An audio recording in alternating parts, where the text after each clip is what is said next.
जेठ की उदास और गर्म संध्या सेमरी की सड़कों और गलियों में पानी के छिड़काव से शीतल और प्रसन्न हो रही थी। मंडप के चारों तरफ फूलों और पौधों के गमले सजा दिए गए थे और बिजली के पंखे चल रहे थे। राय साहब अपने कारखाने में बिजली बनवा लेते थे। उनके सिपाही पीली वर्दियां डाटे, नीले साफे बांधे जनता पर रौब जमाते फिरते थे।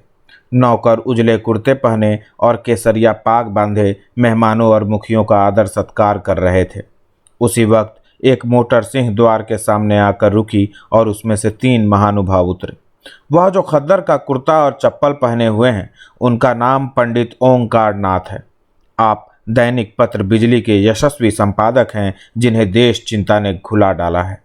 दूसरे महाशय जो कोट पैंट में है, वह है तो वकील, पर वकालत न चलने के कारण एक बीमा कंपनी की दलाली करते हैं और ताल्लुकेदारों को महाजनों और बैंकों से कर्ज दिलाने में वकालत से कहीं ज़्यादा कमाई करते हैं। इनका नाम है श्याम बिहारी तंखा। और तीसरे सज्जन जो रेशमी अचकन और तंग पजामा पहने हुए हैं, मिस्टर बी मेहता, यूनिवर्सिटी में दर्शन शास्त्र के अध्यापक हैं।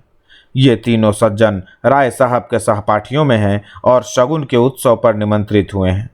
आज सारे इलाके के आसामी आएंगे और शगुन के रुपए भेंट करेंगे। रात को धनुष यज्ञ होगा और मेहमानों की दावत होगी। होरी ने 5 रुपए शगुन के दे दिए हैं और एक गुलाबी मिर्जई पहने, गुलाबी पगड़ी बांधे, घुटने तक काछनी काछे, हाथ में एक खुरपी लिए और मुख पर पाउडर लगवाए राजा जनक का माली बन गया है और गुरूर से इतना फूल उठा है मानो यह सारा उत्सव उसी के पुरुषार्थ से हो रहा है। राय साहब ने मेहमानों का स्वागत किया। दोहरे बदन के ऊंचे आदमी थे, गठा हुआ शरीर, तेजस्वी चेहरा, ऊंचा माथा, गोरा रंग, जिस पर शरबती रेशमी चादर खूब खिल रही थी। पंडित ओमकार नाथ ने पूछा, अब की कौन सा नाटक खेलने का विचार है? मेरे रस की तो यहाँ वही वस्तु है। राय साहब ने तीनों सज्जनों को अपनी रावटी के सामने कुर्सियों पर बैठाते हुए कहा, पहले तो धनुष यज्ञ होगा, उसके बाद एक प्रहसन। नाटक कोई अच्छा न मिला, कोई तो इतना लंबा कि शायद 5 घंटों में भी खत्म ना हो और इतना क्लिष्ट कि शायद यहाँ एक व्यक्ति भी उसका अर्थ न समझे। आखिर मैंने स्वयं एक प्रहसन लिख डाला जो 2 घंटों में पूरा हो जाएगा। ओंकार नाथ को राय साहब की रचना शक्ति में बहुत संदेह था। उनका ख्याल था कि प्रतिभा तो गरीबी में ही चमकती है, दीपक की भांति जो अंधेरे ही में अपना प्रकाश दिखाता है। उपेक्षा के साथ, जिसे छिपाने की भी उन्होंने चेष्टा नहीं की, पंडित ओमकार नाथ ने मुंह फेर लिया। मिस्टर तंखा इन बेमतलब की बातों में न पड़ना चाहते थे, फिर भी राय साहब को दिखा देना चाहते थे कि इस विषय में उन्हें कुछ बोलने का अधिकार है। बोले, नाटक कोई भी अच्छा हो सकता है अगर उसके अभिनेता अच्छे हों। अच्छा से अच्छा नाटक बुरे अभिनेताओं के हाथ में पड़कर बुरा हो सकता है। जब तक स्टेज पर शिक्षित अभिनेत्रियां नहीं आती, हमारी नाट्य कला का उद्धार नहीं हो सकता। अब की तो आपने काउंसिल में प्रश्नों की धूम मचा दी। मैं तो दावे के साथ कह सकता हूं कि किसी मेंबर का रिकॉर्ड इतना शानदार नहीं है। दर्शन के अध्यापक मिस्टर मेहता इस प्रशंसा को सहन न कर सकते थे। विरोध तो करना चाहते थे, पर सिद्धांत की आड़ में उन्होंने हाल ही में एक पुस्तक कई साल के परिश्रम से लिखी थी। उसकी जितनी धूम होनी चाहिए थी, उसकी शतांश भी नहीं हुई थी। इससे बहुत दुखी थे। बोले, भाई, मैं प्रश्नों का कायल नहीं। मैं चाहता हूं हमारा जीवन हमारे सिद्धांतों के अनुकूल हो। आप कृषकों के शुभेच्छु हैं, उन्हें तरह तरह की रियायत देना चाहते हैं, जमींदारों के अधिकार छीन लेना चाहते हैं, बल्कि उन्हें आप समाज का श्राप कहते हैं। फिर भी आप जमींदार हैं, वैसे ही जमींदार जैसे हजारों और जमींदार हैं। अगर आपकी धारणा है कि कृषकों के साथ रियायत होनी चाहिए, तो पहले आप खुद शुरू करें। काश्तकारों को बगैर नजराने लिए पट्टे लिख दें, बेगार बंद कर दें, इजाफा लगान को तिलांजलि दे दें, चरावर जमीन छोड़ दें। मुझे उन लोगों से जरा भी हमदर्दी नहीं है जो बातें तो करते हैं कम्युनिस्टों की सी, मगर जीवन है रईसों का सा, उतना ही विलास में, उतना ही स्वार्थ से भरा हुआ। राय साहब को आघात पहुंचा। वकील साहब के माथे पर बल पड़ गए और संपादक जी के मुंह में जैसे कालीख लग गई। वह खुद समष्टिवाद के पुजारी थे, पर सीधे घर में आग न लगाना चाहते थे। तंखा ने राय साहब की वकालत की। मैं समझता हूँ राय साहब का अपने असामियों के साथ जितना अच्छा व्यवहार है, अगर सभी जमींदार वैसे ही हो जाएं तो यह प्रश्न ही न रहे। मेहता ने हथौड़े की दूसरी चोट जमाई। मानता हूँ आपका अपने असामियों के साथ बहुत अच्छा बर्ताव है, मगर प्रश्न यह है कि उसमें स्वार्थ है या नहीं। इसका एक कारण क्या यह नहीं हो सकता कि मध्यम आंच में भोजन स्वादिष्ट पकता है? गुड़ से मारने वाला जहर से मारने वालों की अपेक्षा कहीं सफल हो सकता है। मैं तो केवल इतना जानता हूँ, हम या तो साम्यवादी हैं या नहीं हैं तो उसका व्यवहार करें, नहीं है तो बकना छोड़ दें। मैं नकली जिंदगी का विरोधी हूँ। अगर मांस खाना अच्छा समझते हो तो खुलकर खाओ, बुरा समझते हो तो मत खाओ।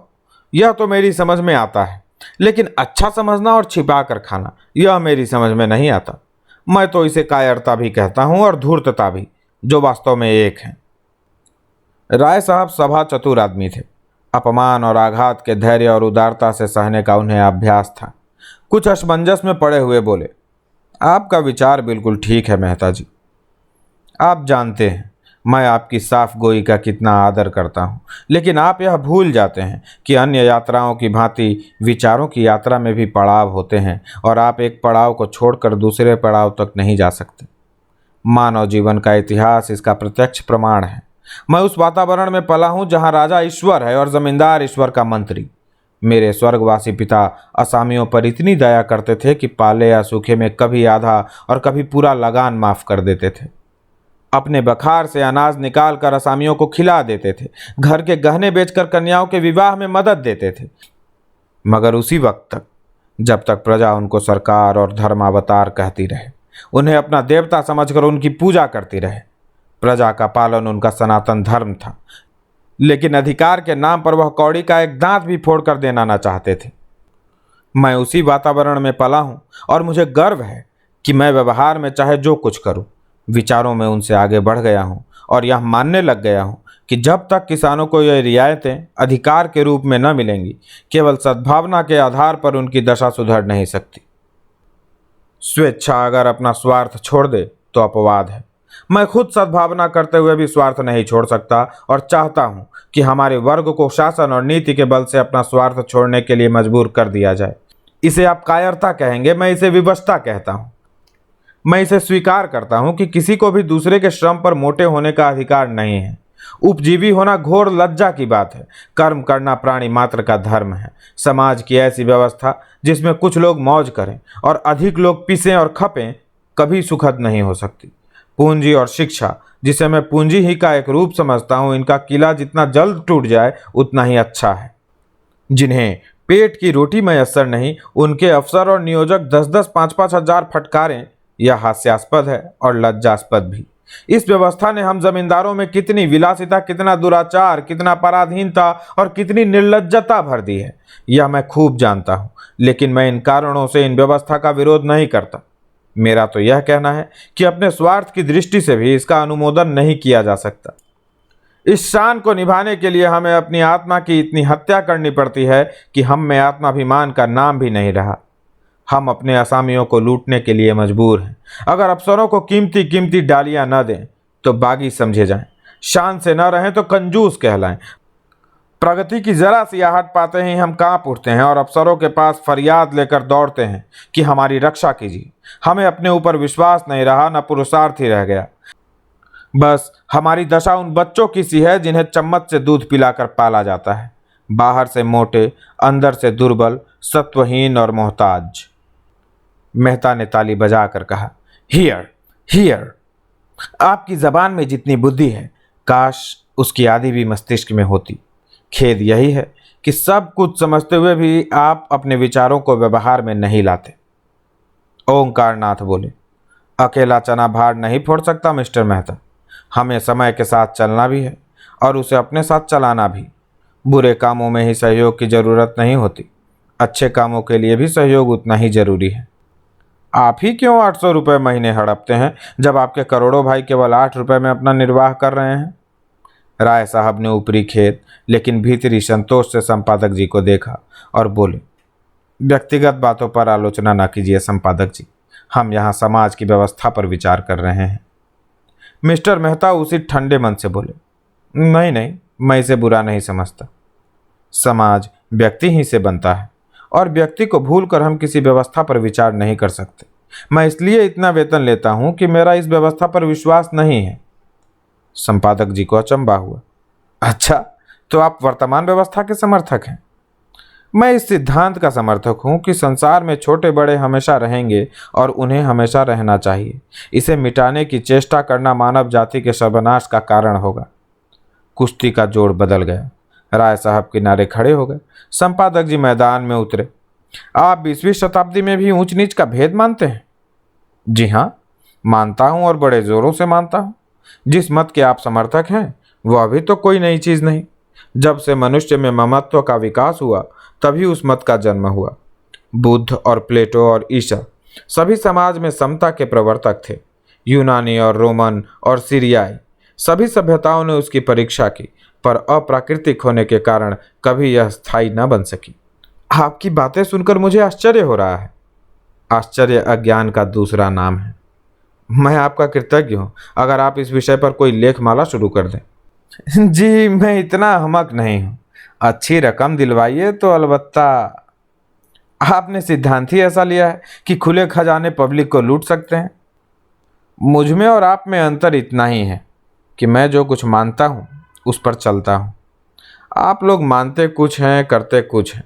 धन को आप किसी अन्याय से बराबर फैला सकते हैं, लेकिन बुद्धि को, चरित्र को और रूप को, प्रतिभा को और बल को बराबर फैलाना तो आपकी शक्ति के बाहर है। छोटे बड़े का भेद केवल धन से ही तो नहीं होता। मैंने बड़े बड़े धन कुबेरों को भिक्षुकों के सामने घुटने टेकते देखा है, और आपने भी देखा होगा। रूप के चौखट पर बड़े बड़े महीप नाक रगड़ते हैं। क्या यह सामाजिक विषमता नहीं? आप रूस की मिसाल देंगे, वहाँ इसके सिवाय और क्या है कि मिल के मालिक ने राज कर्मचारी का रूप ले लिया है। बुद्धि तब भी राज करती थी, अब भी करती है और हमेशा करेगी। तश्तरी में पान आ गए थे। राय साहब ने मेहमानों को पान और इलायची देते हुए कहा, बुद्धि अगर स्वार्थ से मुक्त हो तो हमें उसकी प्रभुता मानने में कोई आपत्ति नहीं। समाजवाद का यही आदर्श है। हम साधु महात्माओं के सामने इसलिए सिर झुकाते हैं कि उनमें त्याग का बल है। इसी तरह हम बुद्धि के हाथ में अधिकार भी देना चाहते हैं, सम्मान भी, नेतृत्व भी, लेकिन संपत्ति किसी तरह नहीं। बुद्धि का अधिकार और सम्मान व्यक्ति के साथ चला जाता है, लेकिन उसकी संपत्ति विष बोने के लिए उसके बाद और भी प्रबल हो जाती है। बुद्धि के बगैर किसी समाज का संचालन नहीं हो सकता। हम केवल इस बिच्छू का डंक तोड़ देना चाहते हैं। दूसरी मोटर आ पहुंची और मिस्टर खन्ना उतरे, जो एक बैंक के मैनेजर और शक्कर मिल के मैनेजिंग डायरेक्टर हैं। 2 देवियां भी उनके साथ थीं। राय साहब ने दोनों देवियों को उतारा। वह जो खद्दर की साड़ी पहने बहुत गंभीर और विचारशील सी हैं, मिस्टर खन्ना की पत्नी कामिनी खन्ना है। दूसरी महिला जो ऊंची एड़ी का जूता पहने हुए हैं और जिनकी मुख छवि पर हंसी फूट पड़ती है, मिस मालती हैं। आप इंग्लैंड से डॉक्टरी पढ़ाई हैं और अब प्रैक्टिस करती हैं। ताल्लुकेदारों के महलों में उनका बहुत प्रवेश है। आप नवयुग की साक्षात प्रतिमा हैं। गात कोमल पर चपलता कूट कूट कर भरी हुई, झिझक या संकोच का कहीं नाम नहीं। मेकअप में प्रवीण, बला की हाजिर जवाब, पुरुष मनोविज्ञान की अच्छी जानकार, आमोद प्रमोद को जीवन का तत्व समझने वाली, लुभाने और रिझाने की कला में निपुण।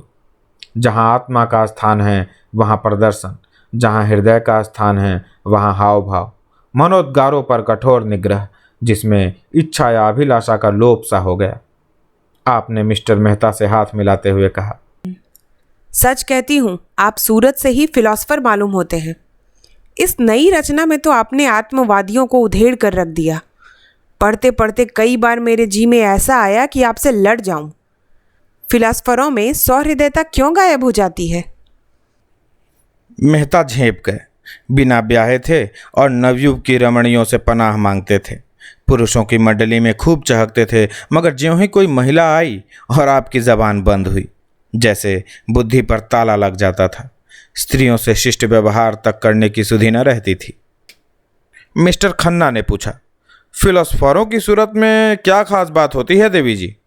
मालती ने मेहता की ओर दया भाव से देखकर कहा, मिस्टर मेहता बुरा ना माने तो बता दूं। खन्ना मिस मालती के उपासकों में थे। जहां मिस मालती जाए वहां खन्ना का पहुंचना लाजिम था। उनके आसपास भौरों की तरह मंडराते रहते थे। हर समय उनकी यही इच्छा रहती थी कि मालती से अधिक वही बोलें, उनकी निगाह अधिक से अधिक उन्हीं पर रहे। खन्ना ने आंख मारकर कहा, फिलॉसफर किसी की बात का बुरा नहीं मानते, उनकी यही सिफत है। तो सुनिए, फिलोसफर हमेशा मुर्दा दिल होते हैं। जब देखिए अपने विचारों में मग्न बैठे हैं, आपकी तरफ ताकेंगे मगर आपको देखेंगे नहीं। आप उनसे बातें किए जाएं, कुछ सुनेंगे नहीं, जैसे शून्य में उड़ रहे हों। सब लोगों ने कहा मारा। मिस्टर मेहता जैसे ज़मीन में गड़ गए। ऑक्सफोर्ड में मेरे फिलॉसफी के प्रोफेसर हस्बैंड थे। खन्ना ने टोका। नाम तो निराला है। जी हाँ, और थे कंवारे। मिस्टर मेहता भी तो कंवारे हैं। यह रोग सभी फिलोसफरों को होता है। अब मेहता को अवसर मिला। बोले, आप भी तो इसी मरज में गिरफ्तार हैं। मैंने प्रतिज्ञा की है, किसी फिलोसफर से शादी करूंगी, और यह वर्ग शादी के नाम से घबराता है। हस्बैंड साहब तो स्त्री को देखकर घर में छिप जाते थे। उनके शिष्यों में कई लड़कियां थीं। अगर उनमें से कोई कभी कुछ पूछने के लिए उनके ऑफिस में चली जाती थी तो आप ऐसे घबरा जाते जैसे कोई शेर आ गया हो। हम लोग उन्हें खूब छेड़ा करते थे, मगर थे बेचारे सरल हृदय। कई हजार की आमदनी थी, पर मैंने उन्हें हमेशा एक ही सूट पहने देखा। उनकी एक विधवा बहन थी, वही उनके घर का सारा प्रबंध करती थी। मिस्टर हस्बैंड को तो खाने की फिक्र ही ना रहती थी। मिलने वालों के डर से अपने कमरे का द्वार बंद करके लिखा पढ़ी करते थे।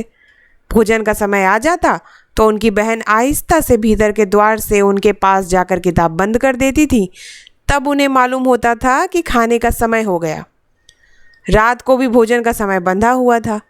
उनकी बहन कमरे की बत्ती बुझा दिया करती थी।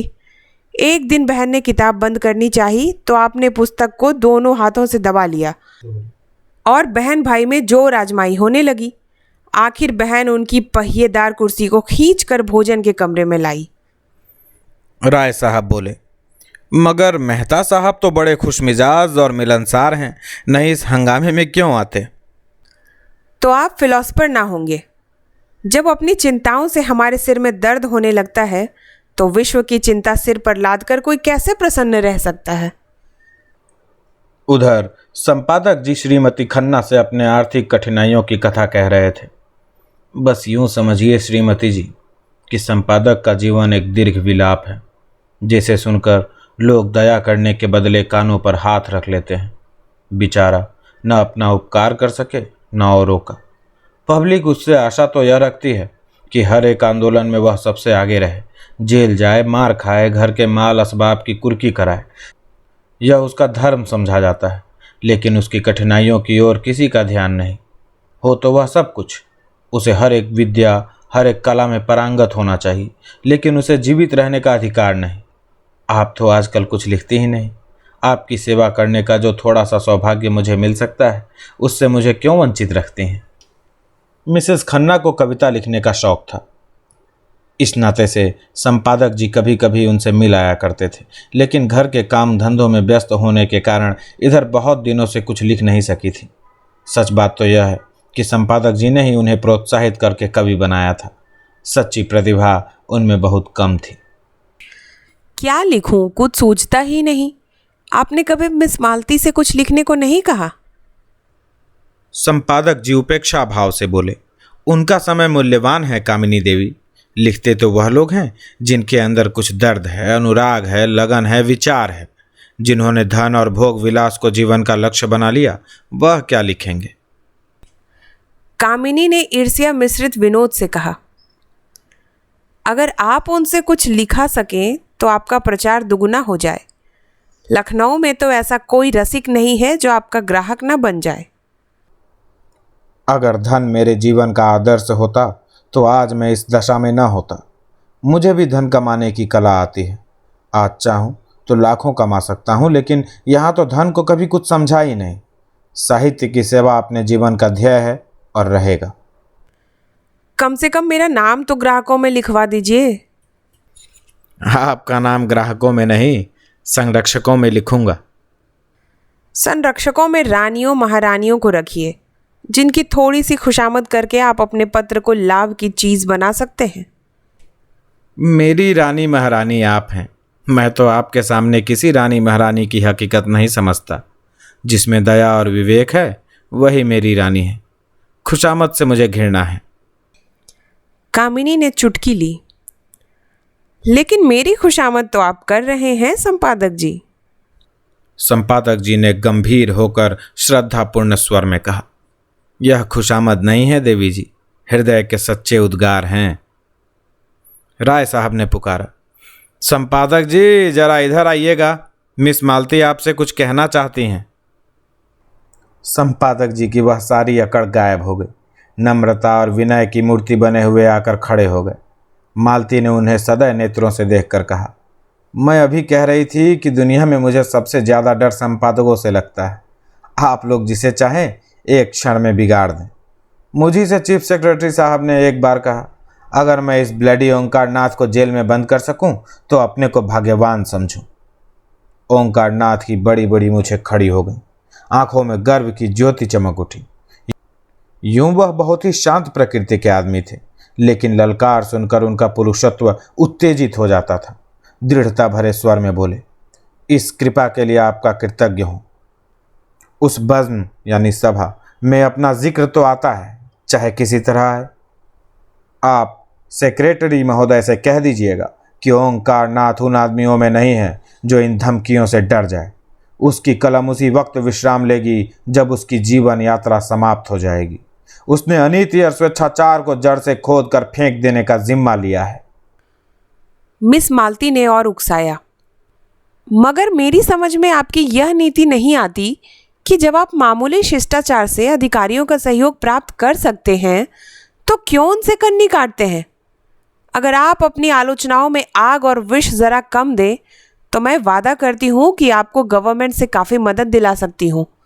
जनता को तो आपने देख लिया, उससे अपील की, उसकी खुशामद की, अपनी कठिनाइयों की कथा कही, मगर कोई नतीजा ना निकला। अब ज़रा अधिकारियों को भी आजमा देखिए।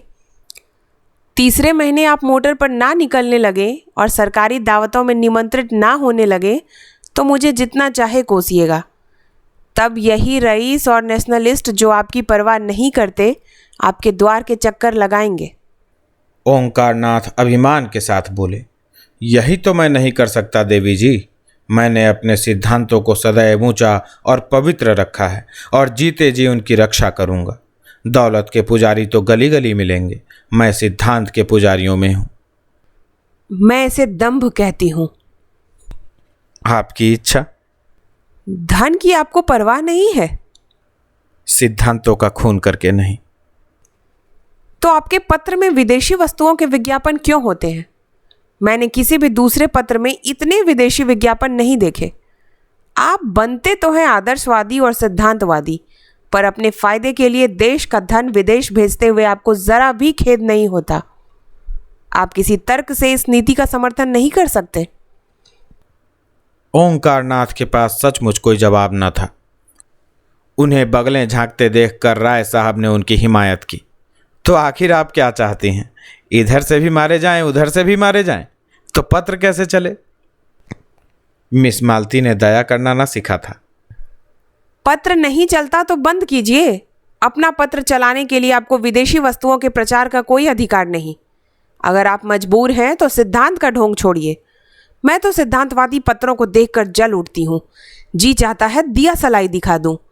जो व्यक्ति कर्म और वचन में सामंजस्य नहीं रख सकता वह और चाहे जो कुछ हो सिद्धांतवादी नहीं है। मेहता खिल उठा।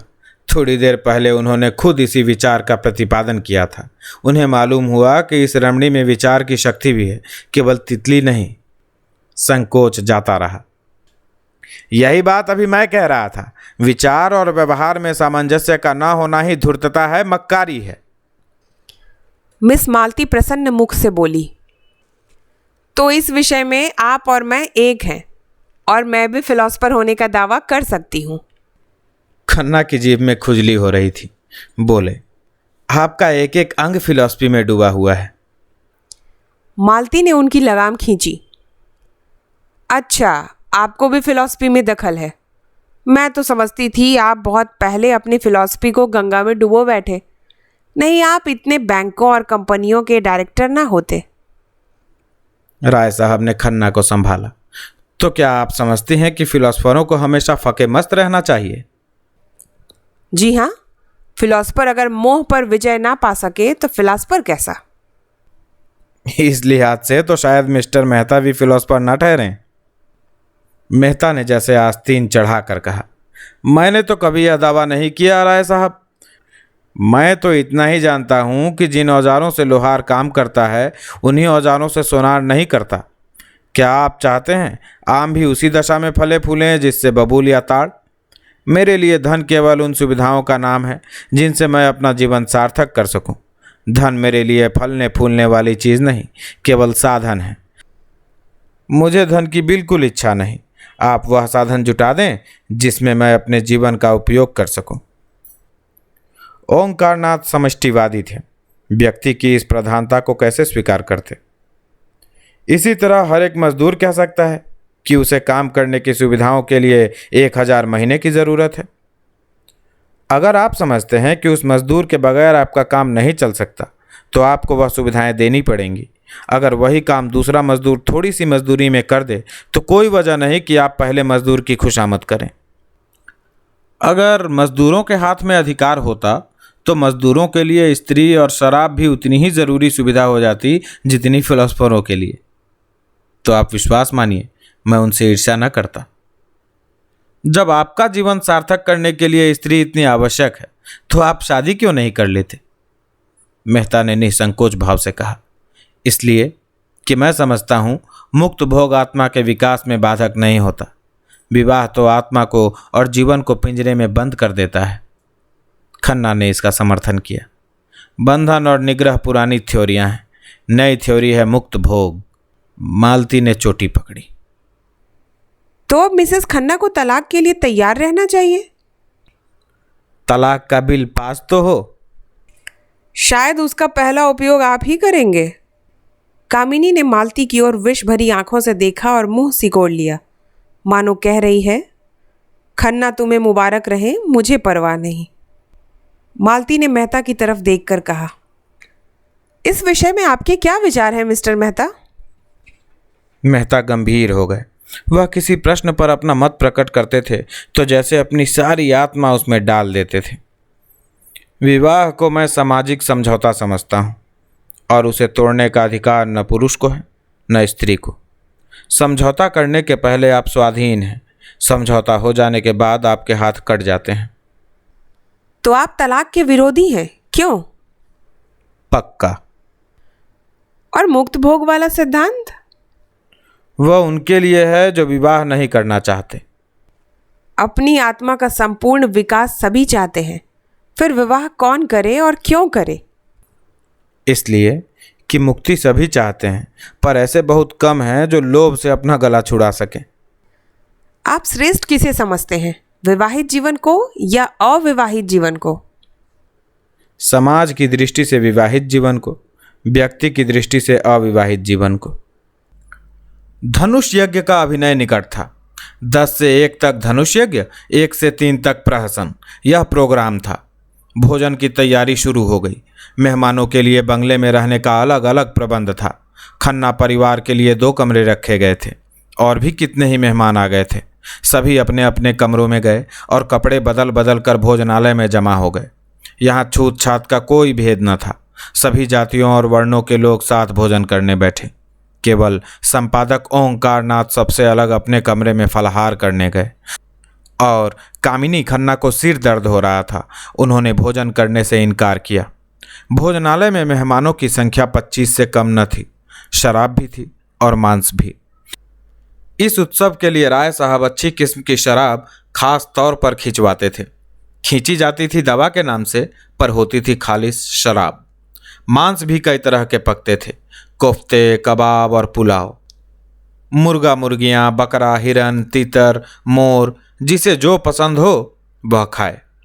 भोजन शुरू हो गया तो मिस मालती ने पूछा, संपादक जी कहाँ रह गए?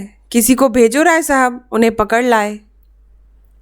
राय साहब ने कहा, वह वैष्णव हैं, उन्हें यहाँ बुलाकर क्यों बेचारे का धर्म नष्ट करोगी? बड़ा ही आचार निष्ठ आदमी है। अजी और कुछ ना सही, तमाशा तो रहेगा। सहसा एक सज्जन को देखकर उसने पुकारा, आप भी तशरीफ रखते हैं मिर्जा खुर्शेद? यह काम आपके सुपुर्द। आपकी लियाकत की परीक्षा हो जाएगी। मिर्जा खुर्शीद गोरे चिट्टे आदमी थे। भूरी भूरी मूछें, नीली आंखें, दोहरी देह, चांद के बाल सफा चट, छकलिया अचकन और चूड़ीदार पाजामा पहनते थे। ऊपर से हैट लगा लेते थे। वोटिंग के समय चौंक पड़ते थे और नेशनलिस्टों की तरफ से वोट देते थे। सूफी मुसलमान थे। 2 बार हज कराए थे, मगर शराब खूब पीते थे। कहते थे, जब हम खुदा का एक हुक्म भी कभी नहीं मानते तो दीन के लिए क्यों जान दे। बड़े दिल लगी बाज बेफिक्रे जीव थे। पहले बसरे में ठीके का कारोबार करते थे। लाखों कमाए, मगर सामत आई कि एक मेम से आशनाई कर बैठे। मुकदमेबाजी हुई, जेल जाते जाते बचे। 24 घंटे के अंदर मुल्क से निकल जाने का हुक्म हुआ। जो कुछ जहां था वहीं छोड़ा और सिर्फ 50,000 लेकर भाग खड़े हुए। बम्बई में उनके एजेंट थे। सोचा था उनसे हिसाब किताब कर लें और जो कुछ निकलेगा उसी में ज़िंदगी काट देंगे, मगर एजेंटों ने जाल करके उनसे वह 50,000 भी ऐंठ लिए। निराश होकर वहाँ लखनऊ चले। गाड़ी में एक महात्मा से साक्षात हुआ। महात्मा जी उन्हें सब जबाग दिखाकर उनकी घड़ी, अंगूठियाँ, रुपए सब उड़ा लिए। बेचारे लखनऊ पहुँचे तो देह के कपड़ों के सिवा कुछ न था। राय साहब से पुरानी मुलाकात थी।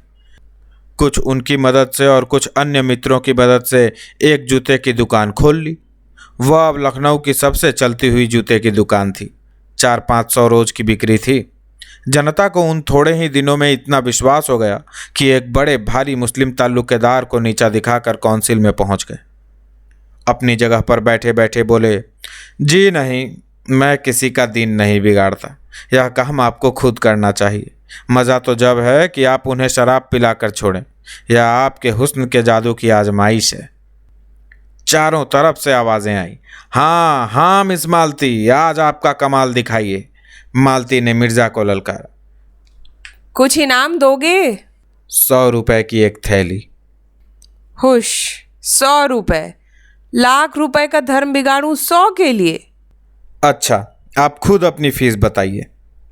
1000, कौड़ी कम नहीं। अच्छा, मंजूर। जी नहीं, लाकर मेहता जी के हाथ में रख दीजिए। मिर्जा जी ने तुरंत 100 रुपए का नोट जेब से निकाला और उसे दिखाते हुए खड़े होकर बोले, भाइयों, यह हम सब मर्दों की इज्जत का मामला है।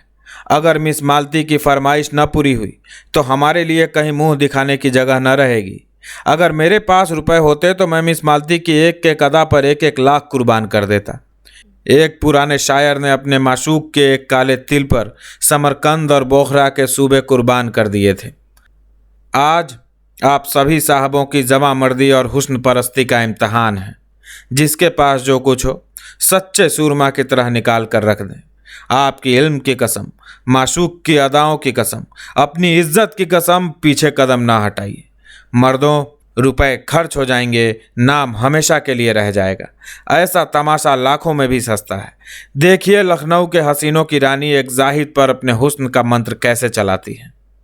भाषण समाप्त करते ही मिर्जा जी ने हर एक की जेब की तलाशी शुरू कर दी। पहले मिस्टर खन्ना की तलाशी हुई। उसकी जेब से 5 रुपए निकले। मिर्जा ने मुंह फीका करके कहा, वाह खन्ना साहब वाह, नाम बड़े, दर्शन थोड़े। इतनी कंपनियों के डायरेक्टर, लाखों की आमदनी और आपके जेब में 5 रुपए? लाहौल बिला कुबत। कहाँ है मेहता? आप जरा जाकर मिसेज खन्ना से कम 100 रुपए वसूल कर लाएं। खन्ना खिसिया कर बोले, अजी उनके पास एक पैसा भी ना होगा। कौन जानता था कि यहाँ आप तलाशी लेना शुरू करेंगे। खैर, आप खामोश रहिए, हम अपनी तकदीर तो आजमा लें। अच्छा, तो मैं जाकर उनसे पूछता हूँ। जी नहीं, आप यहाँ से हिल नहीं सकते। मिस्टर मेहता, आप फिलोसफर हैं, मनोविज्ञान के पंडित। देखिए अपनी भद न कराइएगा। मेहता शराब पीकर मस्त हो जाते थे। उस मस्ती में उनका दर्शन उड़ जाता था और विनोद सजीव हो जाता था। लपक कर मिसेस खन्ना के पास गए और 5 मिनट ही में मुंह लटकाए लौट आए। मिर्जा ने पूछा, अरे क्या खाली हाथ? राय साहब हंसे, काजी के घर चूहे भी सयाने। मिर्जा ने कहा, हो बड़े खुश नसीब खन्ना, खुदा की कसम। मेहता ने कहा मारा और जेब से 100 रुपए के 5 नोट निकाले। मिर्जा ने लपक कर उन्हें गले लगा लिया। चारों तरफ से आवाज़ें आने लगी, कमाल है, मानता हूँ उस्ताद, क्यों न हो, फिलोसफर ही जो ठहरे। मिर्जा ने नोटों को आंखों से लगाकर कहा, भाई मेहता, आज से मैं तुम्हारा शागिर्द हो गया। बताओ क्या जादू मारा? मेहता अकड़ कर लाल लाल आंखों से ताकते हुए बोले, अजी कुछ नहीं, ऐसा कौन सा बड़ा काम था। जाकर पूछा, अंदर आऊं? बोली, आप हैं मेहता जी, आइए। मैंने अंदर जाकर कहा, वहाँ लोग ब्रिज खेल रहे हैं, अंगूठी 1000 से कम की नहीं है। आपने तो देखा है। बस वही, आपके पास रुपए हों तो 500 रुपये देकर 1000 की चीज़ ले लीजिए, ऐसा मौका फिर न मिलेगा। मिस मालती ने इस वक्त रुपए न दिए तो बेदाग निकल जाएंगी। पीछे से कौन देता है, शायद इसलिए उन्होंने अंगूठी निकाली है कि 500 रुपये किसके पास धरे होंगे। मुस्कुराई और चट अपने बटुए से 5 नोट निकाल कर दे दिए और बोली, मैं बिना कुछ लिए घर से नहीं निकलती, न जाने कब क्या ज़रूरत पड़े। खन्ना खिसिया कर बोले, जब हमारे प्रोफेसरों का यह हाल है तो यूनिवर्सिटी का ईश्वर ही मालिक है। खुर्शीद ने घाव पर नमक छिड़का, अरे तो ऐसी कौन सी बड़ी रकम है जिसके लिए आपका दिल बैठा जाता है? खुदा झूठ न बुलवाए तो यह आपकी एक दिन की आमदनी है। समझ लीजिएगा एक दिन बीमार पड़ गए और जाएगा भी तो मिस मालती ही के हाथ में। आपके दर्द जिगर की दवा मिस मालती ही के पास तो है। मालती ने ठोकर मारी। देखिए मिर्जा जी, तबेले में लती आहूज अच्छी नहीं। मिर्जा ने दुम हिलाई। कान पकड़ता हूँ देवी जी। मिस्टर तनख्वाह की तलाशी हुई, मुश्किल से 10 रुपए निकले। मेहता की जेब से केवल 98 निकली। कई सज्जनों ने 1-1, 2-2 रुपए खुद दिए। हिसाब जोड़ा गया तो 300 की कमी थी। यह कमी राय साहब ने उदारता के साथ पूरी कर दी। संपादक जी ने मेवे और फल खाए थे और ज़रा कमर सीधी कर रहे थे कि राय साहब ने जाकर कहा, आपको मिस मालती याद कर रही हैं। खुश होकर बोले, मिस मालती मुझे याद कर रही हैं?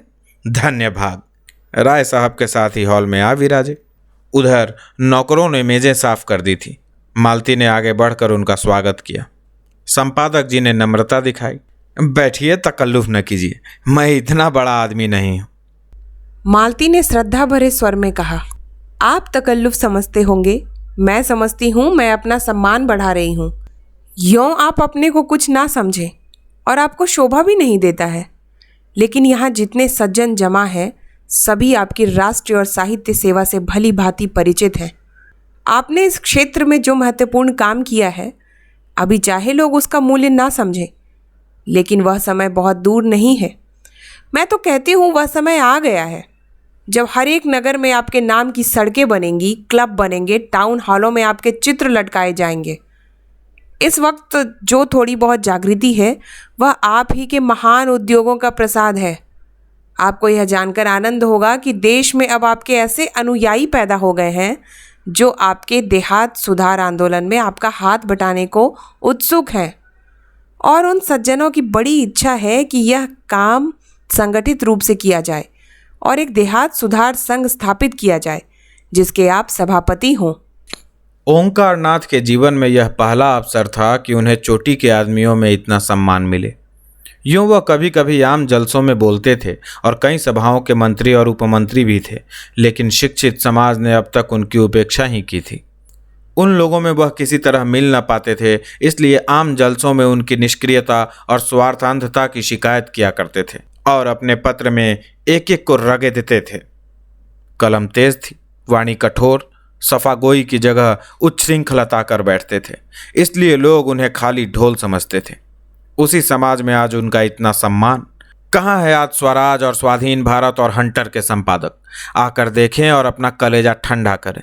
आज अवश्य ही देवताओं की उन पर कृपा दृष्टि है। सद्योग कभी निष्फल नहीं जाता, ऋषियों का वाक्य है।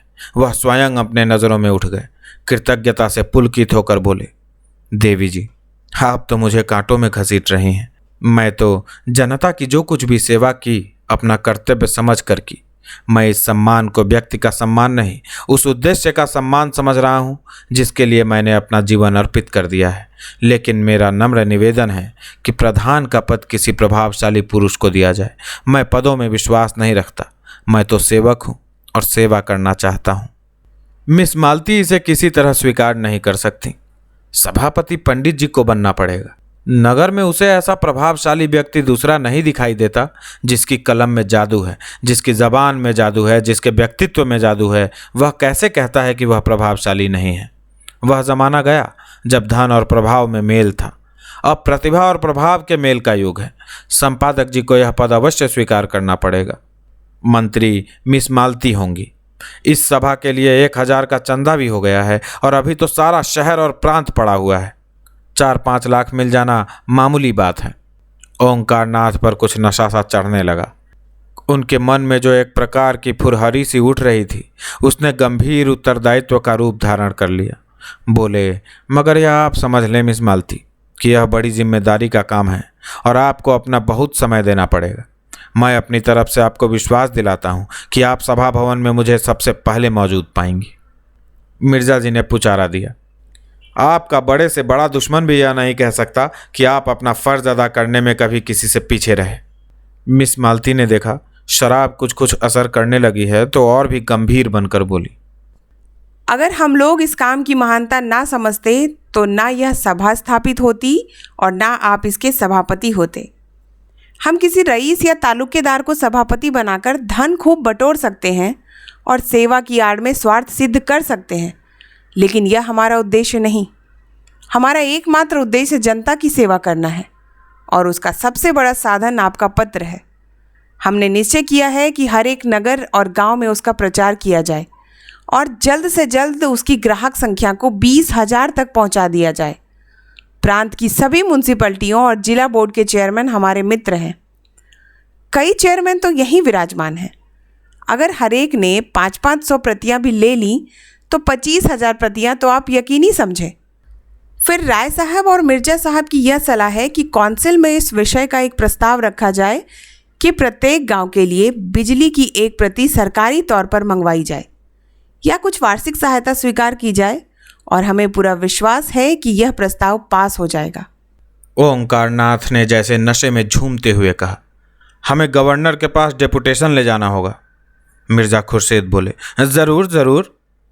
उनसे कहना होगा कि किसी सभ्य शासन के लिए यह कितनी लज्जा और कलंक की बात है कि ग्रामोत्थान का अकेला पत्र होने पर भी बिजली का अस्तित्व तक नहीं स्वीकार किया जाता। मिर्जा खुर्शीद ने कहा, अवश्य अवश्य। मैं गर्व नहीं करता, अभी गर्व करने का समय नहीं आया, लेकिन मुझे इसका दावा है कि ग्राम्य संगठन के लिए बिजली ने जितना उद्योग किया है। मिस्टर मेहता ने सुधारा, नहीं महाशय, तपस्या कहिए। मैं मिस्टर मेहता को धन्यवाद देता हूँ। हाँ, इसे तपस्या ही कहनी चाहिए, बड़ी कठोर तपस्या। बिजली ने जो तपस्या की है वह इस प्रांत के ही नहीं, इस राष्ट्र के इतिहास में अभूतपूर्व है। मिर्जा खुर्शीद बोले, ज़रूर ज़रूर। मिस मालती ने एक पैग और दिया। हमारे संघ ने यह निश्चय भी किया है कि काउंसिल में अब की जो जगह खाली हो उसके लिए आपको उम्मीदवार खड़ा किया जाए। आपको केवल अपनी स्वीकृति देनी होगी, शेष सारा काम हम लोग कर लेंगे। आपको ना खर्च से मतलब, ना प्रोपेगेंडा, ना दौड़ धूप से। ओंकारनाथ की आंखों की ज्योति दुगुनी हो गई। गर्वपूर्ण नम्रता से बोले, मैं आप लोगों का सेवक हूँ, मुझसे जो काम चाहे ले लीजिए। हम लोगों को आपसे ऐसी ही आशा है। हम अब तक झूठे देवताओं के सामने नाक रगड़ते रगड़ते हार गए और कुछ हाथ ना लगा। अब हमने आप में सच्चा पथ प्रदर्शक, सच्चा गुरु पाया है और इस शुभ दिन के आनंद में आज हमें एक मन एक प्राण होकर अपने अहंकार को, अपने दंभ को तिलांजलि दे देनी चाहिए। हम में आज से कोई ब्राह्मण नहीं, कोई शूद्र नहीं, कोई हिंदू नहीं, कोई मुसलमान नहीं है, कोई ऊंच नहीं है, कोई नीच नहीं है। हम सब एक ही माता के बालक, एक ही गोद के खेलने वाले, एक ही थाली के खाने वाले भाई हैं। जो लोग भेदभाव में विश्वास रखते हैं, जो लोग पृथकता और कट्टरता के उपासक हैं, उनके लिए हमारी सभा में स्थान नहीं है।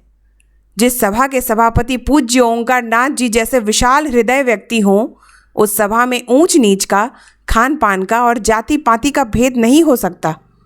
जो महानुभाव एकता में और राष्ट्रीयता में विश्वास ना रखते हों, वे कृपा करके यहाँ से उठ जाएं। राय साहब ने शंका की, मेरे विचार में एकता का यह आशय नहीं है कि सब लोग खान पान का विचार छोड़ दें।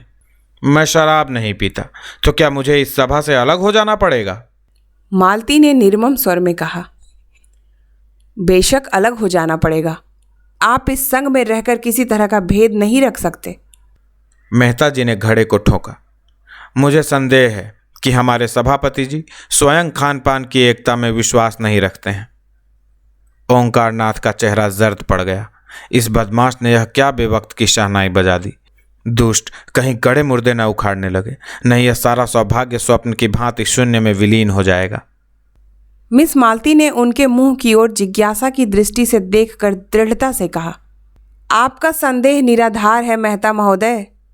क्या आप समझते हैं कि राष्ट्र की एकता का ऐसा अनन्य उपासक, ऐसा उदार चेता पुरुष, ऐसा रसिक कवि इस निरर्थक और लज्जाजनक भेद को मान्य समझेगा? ऐसी शंका करना उसकी राष्ट्रीयता का अपमान करना है। ओंकारनाथ का मुखमंडल प्रदीप्त हो गया। प्रसन्नता और संतोष की आभा झलक पड़ी। मालती ने उसी स्वर में कहा, और इससे भी अधिक उनकी पुरुष भावना का। एक रमणी के हाथों से शराब का प्याला पाकर वह कौन भद्र पुरुष होगा जो इनकार कर दे? यह तो नारी जाति का अपमान होगा, उस नारी जाति का जिसके नयन बाणों से अपने हृदय को बिंधवाने की लालसा पुरुष मात्र में होती है, जिसकी अदाओं पर मर मिटने के लिए बड़े बड़े महीप ललायित रहते हैं। लाइए बोतल और प्याले और दौड़ चलने दीजिए। इस महान अवसर पर किसी तरह की शंका, किसी तरह की आपत्ति राष्ट्रद्रोह से कम नहीं। पहले हम अपने सभापति की सेहत का जाम पिएंगे। बर्फ, शराब और सोडा पहले ही से तैयार था। मालती ने ओंकारनाथ को अपने हाथों से लाल विष से भरा हुआ ग्लास दिया और उन्हें कुछ ऐसी जादू भरी चितवन से देखा कि उनकी सारी निष्ठा, सारी वर्ण श्रेष्ठता काफूर हो गई। मन ने कहा, सारा आचार विचार परिस्थितियों के अधीन है। आज तुम दरिद्र हो, किसी मोटर कार को धूल उड़ाते देखते हो तो ऐसा बिगड़ते हो कि उसे पत्थरों से चूर चूर कर दो। लेकिन क्या तुम्हारे मन में कार की लालसा नहीं है? परिस्थिति ही विधि है और कुछ नहीं। बाप दादों ने नहीं पी थी, न पी हो। उन्हें ऐसा अवसर ही कब मिला था? उनकी जीविका पोथी पत्रों पर थी। शराब लाते कहाँ से और पीते भी तो जाते कहाँ?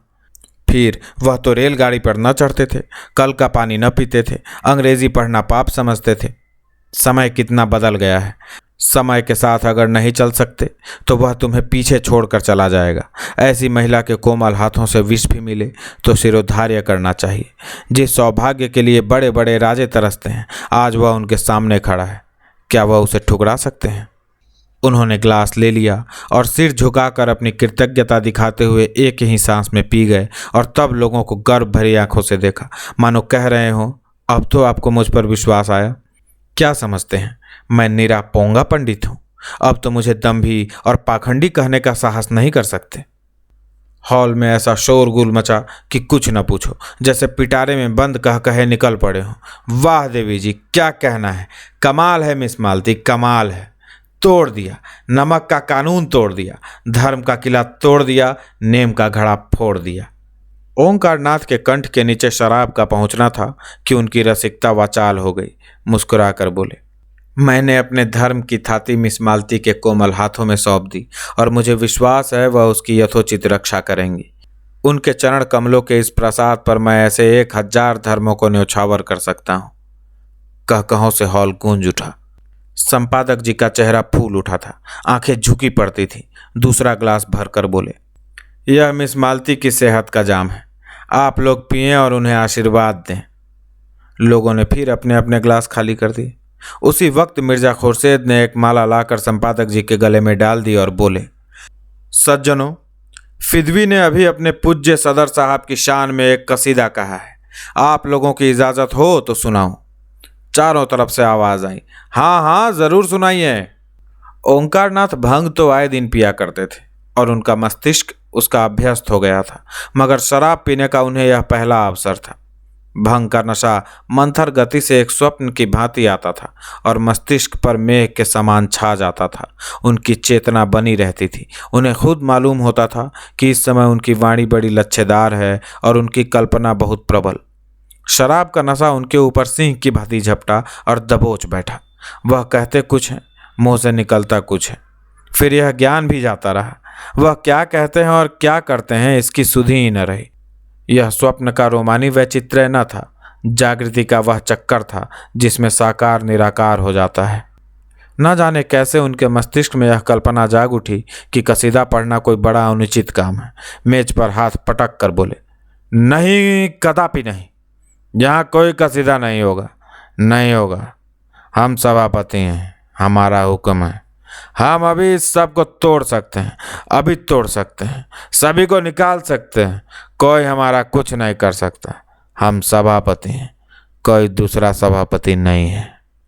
मिर्जा ने हाथ जोड़कर कहा, हुजूर, इस कसीदे में तो आपकी तारीफ की गई है। संपादक जी ने लाल पर ज्योतिहीन नेत्रों से देखा। तुम हमारी तारीफ क्यों की? क्यों की? बोलो, क्यों हमारी तारीफ की? हम किसी का नौकर नहीं है, किसी के बाप का नौकर नहीं है, किसी साले का दिया नहीं खाते। हम खुद संपादक हैं, हम बिजली का संपादक हैं। हम उसमें सबका तारीफ करेगा। देवी जी, हम तुम्हारा तारीफ नहीं करेगा। हम कोई बड़ा आदमी नहीं है, हम सबका गुलाम है। हम आपका चरण रज है। मालती देवी हमारी लक्ष्मी, हमारी सरस्वती, हमारी राधा। यह कहते हुए वे मालती के चरणों की तरफ झुके और मुंह के बल फर्श पर गिर पड़े। मिर्जा खुर्शीद ने दौड़कर उन्हें संभाला और कुर्सियां हटाकर वहीं जमीन पर लिटा दिया। फिर उनके कानों के पास मुंह ले जाकर बोले, राम राम सत्य है, कहिए तो आपका जनाजा निकालें। राय साहब ने कहा, कल देखना कितना बिगड़ता है। एक एक को अपने पत्र में रगे देगा और ऐसा रगे देगा कि आप भी याद करेंगे। एक ही दुष्ट है, किसी पर दया नहीं करता, लिखने में तो अपना जोड़ नहीं रखता। ऐसा गधा आदमी कैसे इतना अच्छा लिखता है, यह रहस्य है। कई आदमियों ने संपादक जी को उठाया और ले जाकर उनके कमरे में लिटा दिया। उधर पंडाल में धनुष यज्ञ हो रहा था। कई बार इन लोगों को बुलाने के लिए आदमी आ चुके थे। कई हुक्काम भी पंडाल में आ पहुंचे थे। लोग उधर जाने को तैयार हो रहे थे कि सहसा एक अफगान आकर खड़ा हो गया। गोरा रंग, बड़ी बड़ी मूछें, ऊंचा कद, चौड़ा सीना, आंखों में निर्भयता का उन्माद भरा हुआ ढीला नीचा कुर्ता, पैरों में शलवार, जरी के काम की सदरी, सिर पर पगड़ी और कुलाह, कंधों में चमड़े का बेग लटकाए, कंधों पर बंदूक रखे और कमर में तलवार बांधे न जाने किधर से आ खड़ा हो गया और गरज कर बोला, खबरदार, कोई यहाँ से मत जाओ। हमारा साथ का आदमी पर डाका पड़ा है। यहाँ का जो सरदार है वह हमारा आदमी को लूट लिया है। उसका माल तुमको देना होगा, एक एक कौड़ी देना होगा। कहाँ है सरदार, उसको बुलाओ। राय साहब ने सामने आकर क्रोध भरे स्वर में कहा, कैसी लूट, कैसा डाका? यह तुम लोगों का काम है। यहाँ कोई किसी को नहीं लूटता। साफ साफ कहो, क्या मामला है?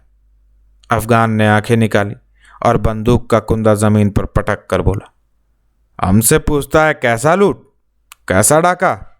तुम लूटता है, तुम्हारा आदमी लूटता है। हम यहाँ की कोठी का मालिक है।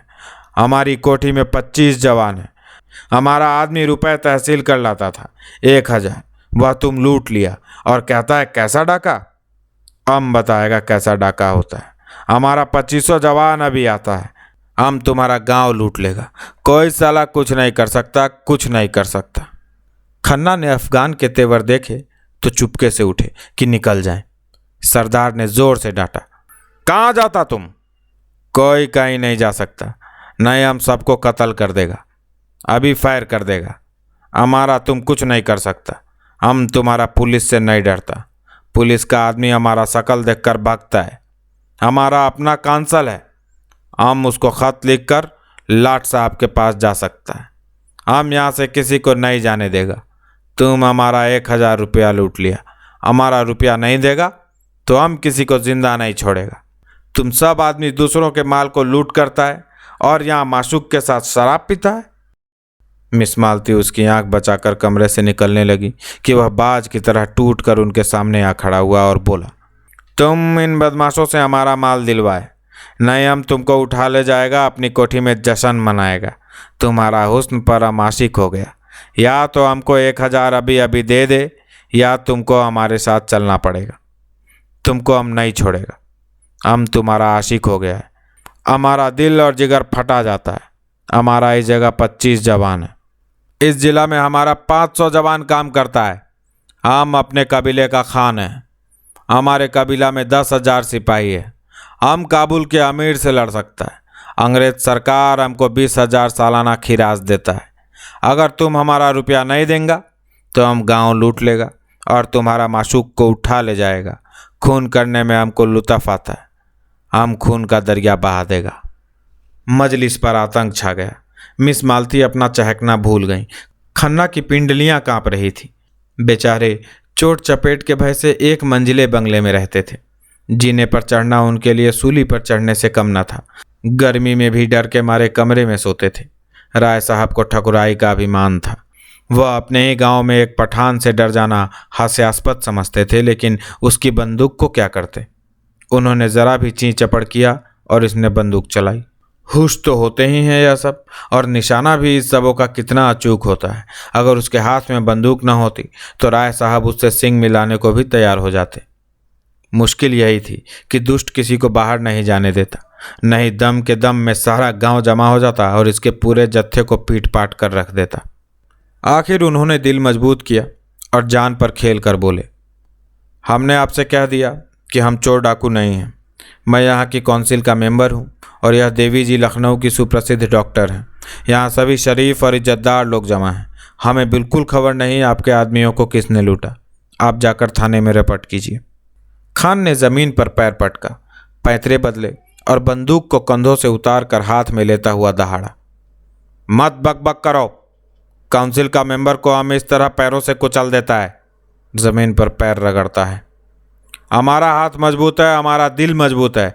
हम खुदा ताला के सिवा और किसी से नहीं डरता। तुम हमारा रुपया नहीं देगा तो हम राय साहब की तरफ इशारा करके अभी तुमको कत्ल कर देगा। अपनी तरफ बंदूक की नली देखकर राय साहब झुक कर मेज के बराबर आ गए। अजीब मुसीबत में जान फंसी थी। शैतान बरबस कहे जाता है, तुमने हमारे रुपए लूट लिए। न कुछ सुनता है, न कुछ समझता है, न किसी को बाहर जाने आने देता है। नौकर चाकर सिपाही प्यादे सब धनुष यज्ञ देखने में मग्न थे। जमींदारों के नौकर यूं भी आलसी और कामचोर होते हैं, जब तक 10 दफे न पुकारा जाता बोलते ही नहीं। और इस वक्त तो वे एक शुभ काम में लगे हुए थे। धनुष यज्ञ उनके लिए केवल तमाशा नहीं, भगवान की लीला थी। अगर एक आदमी भी इधर आ जाता तो सिपाहियों को खबर हो जाती और दम भर में खान का सारा खान पान निकल जाता। दाढ़ी के एक एक बाल नोच जाते। कितना गुस्सेवर है, होते भी तो जल्लाद हैं। न मरने का गम, न जीने की खुशी। मिर्ज़ा साहब से अंग्रेजी में बोले, अब क्या करना चाहिए? मिर्ज़ा साहब ने चकित नेत्रों से देखा। क्या बताऊं, कुछ अक्ल काम नहीं करती। मैं आज अपना पिस्तौल घर ही छोड़ाया, नहीं मज़ा चखा देता। खन्ना रोना मुंह बनाकर बोले, कुछ रुपए देकर किसी तरह इस बला को टालिए। राय साहब ने मालती की ओर देखा। देवी जी, अब आपकी क्या सलाह है? मालती का मुखमंडल तमतमा रहा था। बोली, होगा क्या? मेरी इतनी बेइज्जती हो रही है और आप लोग बैठे देख रहे हैं। 20 मर्दों के होते एक उज्जट पठान मेरी इतनी दुर्गति कर रहा है और आप लोगों के खून में ज़रा भी गर्मी नहीं आती। आपको जान इतनी प्यारी है, क्यों एक आदमी बाहर जाकर शोर नहीं मचाता? क्यों आप लोग उस पर झपट कर उसके हाथ से बंदूक नहीं छीन लेते? बंदूक ही तो चलाएगा, चलाने दो। 1 या 2 की जान ही तो जाएगी, जाने दो। मगर देवी जी मर जाने को जितना आसान समझती थीं और लोग ना समझते थे। कोई आदमी बाहर निकलने की फिर हिम्मत करे और पठान गुस्से में आकर 10-5 फायर कर दे तो यहाँ सफाया हो जाएगा। बहुत होगा, पुलिस उसे फांसी की सज़ा दे देगी। वह भी क्या ठीक, एक बड़े कबीले का सरदार है। उसे फांसी देते हुए सरकार भी सोच विचार करेगी। ऊपर से दबाव पड़ेगा। राजनीति के सामने न्याय को कौन पूछता है? हमारे ऊपर उल्टे मुकदमे दायर हो जाएं और दंडाधिकारी पुलिस बिठा दी जाए तो आश्चर्य नहीं। कितने मज़े से हंसी मजाक हो रहा था। अब तक ड्रामा का आनंद उठाते होते। इस शैतान ने आकर एक नई विपत्ति खड़ी कर दी और ऐसा जान पड़ता है बिना 2-1 खून किए मानेगा भी नहीं। खन्ना ने मालती को फटकारा। देवी जी, आप तो हमें ऐसा लताड़ रही हैं मानो अपनी प्राण रक्षा करना कोई पाप है। प्राण का मोह प्राणी मात्र में होता है और हम लोगों में भी हो तो कोई लज्जा की बात नहीं। आप हमारी जान इतनी सस्ती समझती हैं, यह देखकर मुझे खेद होता है। 1000 का ही तो मुआमला है। आपके पास मुफ्त के 1000 हैं, उसे देकर क्यों नहीं विदा कर देती? आप खुद अपनी बेइज्जती करा रही हैं, इसमें हमारा क्या दोष? राय साहब ने गर्म होकर कहा, अगर इसने देवी जी को हाथ लगाया तो चाहे मेरी लाश यहीं तड़पने लगे, मैं उससे भिड़ जाऊंगा। आखिर वह भी आदमी ही तो है। मिर्ज़ा साहब ने संदेह से सिर हिलाकर कहा, राय साहब, आप सभी इन सबों के मिजाज से वाकिफ नहीं हैं। यह फायर करना शुरू करेगा तो फिर किसी को जिंदा न छोड़ेगा। इनका निशाना बेख्ता होता है। मिस्टर तनख्वाह बेचारे आने वाले चुनाव की समस्या सुलझाने आए थे। 10-5 हज़ार का वारा न्यारा करके घर जाने का स्वप्न देख रहे थे। यहाँ जीवन ही संकट में पड़ गया। बोले, सबसे सरल उपाय वही है जो अभी खन्ना जी ने बतलाया। 1000 की ही बात है और रुपए मौजूद हैं, तो आप लोग क्यों इतना सोच विचार कर रहे हैं? मिस मालती ने तनखा को तिरस्कार भरी आंखों से देखा। आप लोग इतने कायर हैं, यह मैं ना समझती थी।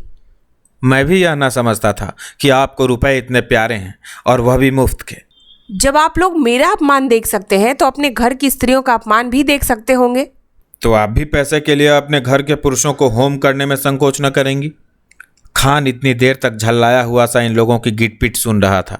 एकाएक गरज कर बोला, अब हम नहीं मानेगा। हम इतनी देर यहाँ खड़ा है, तुम लोग कोई जवाब नहीं देता। जेब से सीटी निकालकर, अब तुमको एक लम्हा और देता है। अगर तुम रुपया नहीं देता तो हम सीटी बजाएगा और हमारा 25 जवान यहाँ आ जाएगा, बस। फिर आंखों में प्रेम की ज्वाला भरकर उसने मिस मालती को देखा। तुम हमारे साथ चलेगा दिलदार, हम तुम्हारे ऊपर फिदा हो जाएगा, अपना जान तुम्हारे कदमों पर रख देगा। इतना आदमी तुम्हारा आशिक है, मगर कोई सच्चा आशिक नहीं। सच्चा इश्क क्या है, हम दिखा देगा। तुम्हारा इशारा पाते ही हम अपने सीने में खंजर चुभा सकता है। मिर्जा ने घिघिया कर कहा, देवी जी, खुदा के लिए इस मुझी को रुपए दे दीजिए। खन्ना ने हाथ जोड़कर याचना की, हमारे ऊपर दया करो मिस मालती। राय साहब तन कर बोले, हरगिज नहीं, आज जो कुछ होना है हो जाने दीजिए। या तो हम खुद मर जाएंगे या इन जालिमों को हमेशा के लिए सबक दे देंगे। तनखा ने राय साहब को डांट बताई, शेर की माद में घुसना कोई बहादुरी नहीं है, मैं इसे मूर्खता समझता हूँ। मगर मिस मालती के मनोभाव कुछ और ही थे। खान के लाल सा प्रदीप्त नेत्रों ने उन्हें आश्वस्त कर दिया था और अब इस कांड में उन्हें मनचलेपन का आनंद आ रहा था। उनका हृदय कुछ देर तक नरपुंगवों के बीच में रहकर उसके बर्बर प्रेम का आनंद उठाने के लिए ललच रहा था। शिष्ट प्रेम की दुर्बलता और निर्जीवता का उन्हें अनुभव हो चुका था। आज अक्खड़ अनघड़ पठानों के उन्मत्त प्रेम के लिए उनका मन दौड़ रहा था, जैसे संगीत का आनंद उठाने के बाद कोई मस्त हाथियों की लड़ाई देखने के लिए दौड़े। उन्होंने खां साहब के सामने जाकर निशंक भाव से कहा, तुम्हें रुपए नहीं मिलेंगे। खान ने हाथ बढ़ाकर कहा, तो हम तुमको लूट ले जाएगा। तुम इतने आदमियों के बीच से हमें नहीं ले जा सकता। हम तुमको 1000 आदमियों के बीच से ले जा सकता है। तुमको जान से हाथ धोना पड़ेगा। हम अपने माशूक के लिए अपने जिस्म का एक एक बोटी नुचवा सकता है। उसने मालती का हाथ पकड़कर खींचा। उसी वक्त होरी ने कमरे में कदम रखा। वह राजा जनक का माली बना हुआ था और उसके अभिनय ने देहातियों को हंसाते हंसाते लौटा दिया था।